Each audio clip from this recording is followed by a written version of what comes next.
everyone, welcome back to my channel. This is your friendly neighborhood Slytherin Ren. I picked up one of Kate's newest eyeshadow releases and I thought I would try it out with you guys on camera today. So Kate just came out with a new line called the Virtual Eyes Maker eyeshadow palettes. There are 6 color variations in total for 1,540 yen a piece, which is pretty standard for Kate. I'll be very honest, when I first saw these on Instagram, I was very dismissive. Like, okay, Kate up to their old tricks of selling the same neutral eyeshadow palettes over and over again in different packaging. But even more so than usual, my initial reaction to the color stories this time around was that they just look so boring and ashy, like even more derivative than usual for a typical Japanese drugstore makeup brand. Because in the past, you know, Kate releases, although they always sort of followed like that typical semi-sheer, subtle, classic Japanese eyeshadow style, I do remember that there would at least be some fun pops of color here and there, right? Like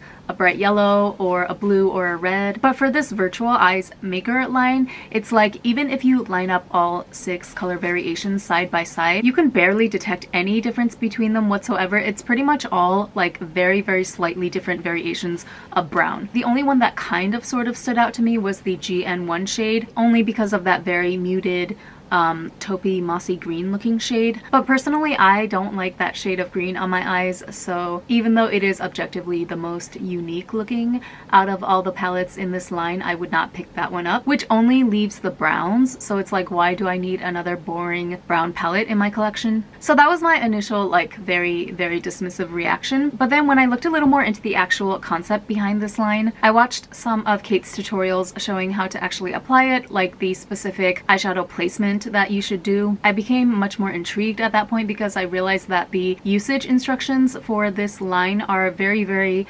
Douyin-esque actually. Like you can see it on the diagram here on the back. It's like a very simple gradient of just 2 shades for your top lid, but then the emphasis is actually made on like the lower lash line and your tear bag area. So they basically have like a dedicated glitter shade in here for your tear bag area, and then a darker color intended for use as a liner, which they even specifically tell you to draw it out like under your actual lower lash line to give the illusion of a more open and 3D looking eye. And those are pretty much like cornerstone techniques of Douyin makeup style. So that was what really piqued my interest in the end, because I realized this is one of those palettes where the goal is not necessarily to showcase like a colorful, vibrant eyeshadow look per se. It's more so to manipulate, play around with the shadow and light around your actual eyes, you know, your bone structure, in order to open them up, make them look round, give them a little more dimension, all that good stuff, but in a way that looks very natural, not like eyeshadow at the end of the day, if that makes sense. So let's open her up and take a closer look. So this one is BR-1, the brown color scheme, and it's called Omokage. I do really like this pixelated, futuristic looking design here on the cover. It's also embossed into the eyeshadows themselves. I think it's very fitting for the name, Virtual Eyes Maker. I was debating between the brown and the gray palettes because I felt that the gray looking one, which is obviously super cool toned, would look stunning when paired with like a bold red or terracotta lip. But then I was also like, I don't know, I might get bored of gray easily. Better to go with the more neutral brown option, because then I can really pair any other makeup with it. And this is a pretty like neutral, straight down the middle brown color story in my opinion. I like the fact that the shimmer shade here for the tear bag area is more of a silver and not gold, so it kind of keeps the whole thing from leaning too warm. Don't get me wrong, I don't mind a warm eye look per se, but you know, I have enough of those types of shades in my collection already. The point of this palette is not to make it look like I'm wearing intense color. So that's what the shades look like swatched on the back of my hand. Do you see how smooth and buttery and cloud-like these are? Like, that's how finely milled the powder is. That is one thing that I definitely have to give Kate props for. Not every single Kate eyeshadow that I've tried is like this, but for the most part their formulas are very finely milled, and they give this beautiful, subtle, watercolory, cloudy effect. It really does rival the quality of even some department brands, I have to say. So I'm just going to follow their instructions that they have here on the back of the box. Not all of these work out for me 100% of the time, but I feel like this one actually has like the shape and techniques that would really flatter my particular eye shape. I already primed my eyes with the Can Make eye cream primer, so we're just gonna dive in. Since it's pretty self-explanatory, I'm just going to speed through this part.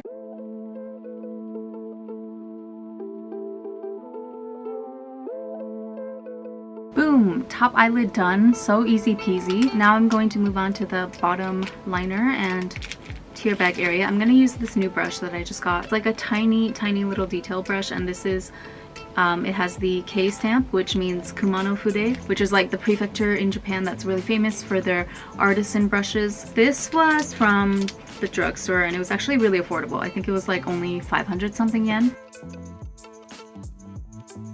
I think I put a tiny bit too much in the inner corner. I'm gonna use a Q-tip to try and shear this out. I'll just use the little felt tip brush that came with the palette for the tear bag highlighter. Hope this actually has decent sticking power. Ooh, looks like it does. Wow, this shimmer is actually completely understanding the assignment. Do you see that? It's actually super reflective. Western highlight vibes almost. Oh my god, what is going on? A lot of times the shimmers in these Japanese drugstore palettes are where it leaves the most to be desired for me, because it's usually like too flaky or too much fallout, doesn't have great sticking power. But this one is actually giving what it needs to give. Okay, I'm going to put on eyeliner, eyelashes, and mascara offline, and I'll be back to do my lips. Okay, eyes are done. I did just add a little bit extra of the Cezanne Drawing Double Eyelid eyeliner because you can't really see my tear bag crease unless I'm smizing like this. So yeah, I just added a little bit of this underneath the highlighter, the shimmer shade. And you know, honestly, I don't think I need a blush for this look, but I kind of want to try this new one that I picked up from ColourPop. This is the Kiss and Tell pressed powder blush. It's just like a really nice neutral peachy tone. So I'm trying to keep everything as natural as possible because I want to try out this new lipstick from Dior actually that I got. It's in a really bright color. Okay, so this blush is actually really sheer. I'm building on like several layers already, which I don't mind because I think that makes it more versatile and easy to work with. Some of the ColourPop blushes, like depending on the shade, can show up super pigmented, but this one is very light, very natural looking. Okay, so now for the grand finale of lips. Even though this is not the focal point of today's video, I really want to try out this new Rouge Dior Forever Liquid lipstick that I just picked up. I had a 1,000 yen coupon and I figured that I was not going to get a discount better than that. I think it retails for like 5,000 yen or something crazy like that. I think 1,000 yen discount off of 5,000 is not too shabby. So this is in the shade 840 Forever Radiant. I thought it was going to be like a deep terracotta shade, but it looks to be even more like leaning towards an intense reddish orange, which I actually don't mind. I bought this sight unseen, like I just went off the color on the website, but I think even if I saw this in person, I would choose this one. Okay, I'm not really a fan of this applicator. There's like a really deep groove on the inside here. I don't really see how that's conducive to applying the lipstick because it's like it's not large enough to cover the entire curve of my lip, so it doesn't really deposit the color on my lips like that. I have to angle it this way on the side. Sorry, that's besides the point, don't mind me. But yeah, I think that's a beautiful color though. Holy crap. Okay, I'm not the biggest fan of the texture, to be honest. Like, it's kind of tacky. Like, your lips stick together when you do that. I don't really like that feeling. It feels like there's glue on my lips or something. So yeah, it doesn't completely dry down.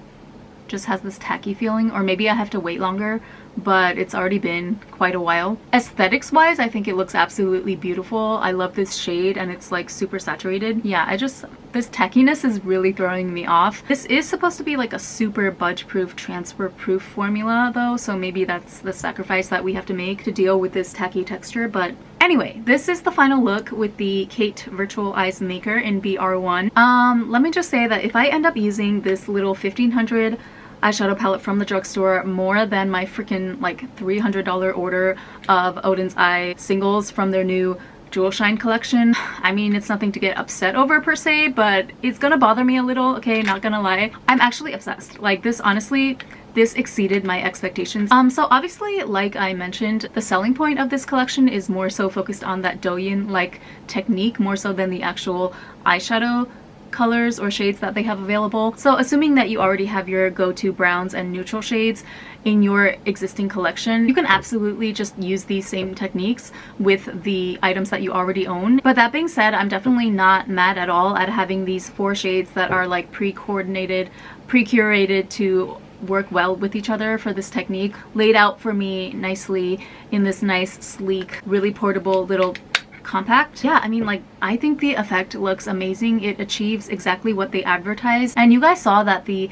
application was so easy and effortless, totally beginner friendly. The shadows layered and blended on top of each other with no trouble at all. Sometimes in the past with other Kate releases, I have had trouble with like patchiness or the shadow clinging to certain parts of my eye more than other parts. Like, I do remember having a harder time blending out and getting like an even saturation with some of their older palettes. Some of that could have been due to outside factors, like maybe I didn't use the optimal primer. Yeah, I think it was a good call today for me to use the Can Make eye cream primer, because this one is pretty moisturizing. It's kind of like an eye serum also combined with a primer. But yeah, personally, I really like the way everything turned out today. I might have no choice but to start my Snow White era. Like, I'm sorry, but what do you want me to do when the makeup is looking this flawless? Okay, I think this is a good place to end it. I really don't have much else to say. I mean, even the shimmer shade, it's giving everything that it needs to give on my tear bag. Let me know what you guys think down below. Are you planning on picking this up? Yeah, Kate. I mean, Kate will always be that girl, whether we like it or not. Anyway, thank you so much for watching, and I'll see you in the next one. Bye!